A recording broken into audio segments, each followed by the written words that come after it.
Ok. Pour deux raisons d'éthique et de la morale. Kalouba, juge et président de la Cour constitutionnelle, professeur de droit, avocat, praticien, devenu juge par son mandat, était lui-même avocat de Matata, Professeur Kalouba. consulté Ok. 10 mois et il a confié la gestion du dossier au coordonnateur de son cabinet et qui continue à coordonner le cabinet de M. Kalouba jusqu'à aujourd'hui. C'est l'actuel professeur Laurent Onimba. À cette époque, chef de travaux, Ok. disciple de Kalouba et cordon du cabinet d'avocats du professeur Kalouba. Donc, Kalouba juge, le cabinet Kalouba défend Matata. Juge et avocat. C'est monstrualité du point de vue de l'éthique et de la... c'est des révélations de la troublantes. pureté même. Non, mais on est avocat ici. Ok. Tout le monde connaît. Je donne un exemple aussi en passant. On sait que professeur Ebérand est professeur, il est avocat. Tete Kabou était professeur et avocat. Mais les deux n'ont pas de cabinet. Sont des avocats associés au cabinet du professeur Lukombe. Ok. C'est un exemple, par exemple. Grands qu'ils sont, mais ils sont dans le cabinet des professeurs Lukombe Gena. Y compris Laurent Onimba. Ok. Et à ce moment-là, du point de vue d'éthique, Matata paye le cabinet Kalouba pour le défendre et Laurent et les autres avocats qui accompagnaient Laurent sont des disciples et des avocats de Kalouba, de son cabinet. Et le même avocat est juge de l'autre côté. Vous vous attendez à quel arrêt?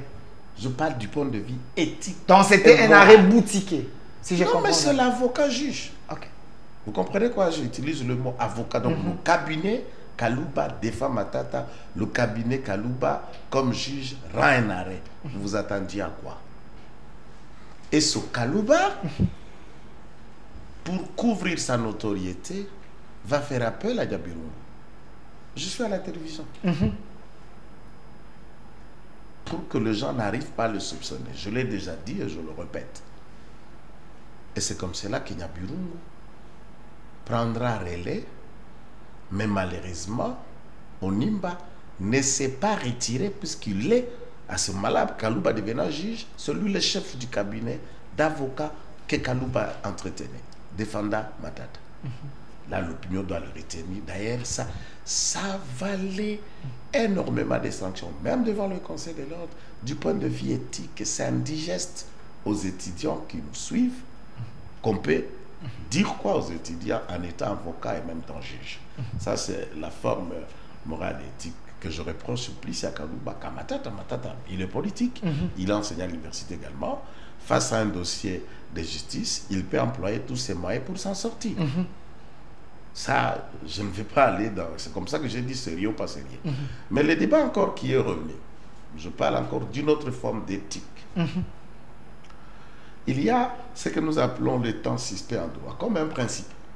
Je prends ce deux principes puisque les bases légales et le développement, M. Mouba l'a fait. Sur base d'éthique, c'est Kamere qui rappelle, qui dit à la Cour, n'est-ce pas, que les immunités de Matata doivent être respectées, et autres et tout. Lorsqu'un dossier commence à la Cour, peu importe, Cour, tout comme Cour normale, Conseil d'État, Cour de cassation, Cour constitutionnelle, Tripé, Tricom. Donc, quand le juge sont saisis, une affaire qui débute, lorsque les audiences sont levées, on ne clôt pas les débats, ces audiences sont suspendues. Peu importe les années, la durée que ces audiences vont être tenues, ces audiences sont suspendues et la personne est considérée comme répondant devant les instances judiciaires. Okay. Le temps qui passera de l'instruction jusqu'aux conclusions finales, ça veut dire qu'il y a un arrêt, il y a un jugement, tout ce qui va être fait dans la période où la personne est en instance, ça s'appelle l'état suspect. Matata répondait déjà devant la Cour. La question de l'immunité.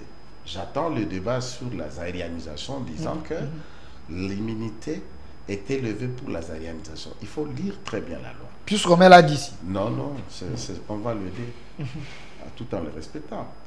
La loi l'immunité n'est pas liée à l'affaire que la personne doit répondre, mais à la qualité de la personne qui répond devant l'instance.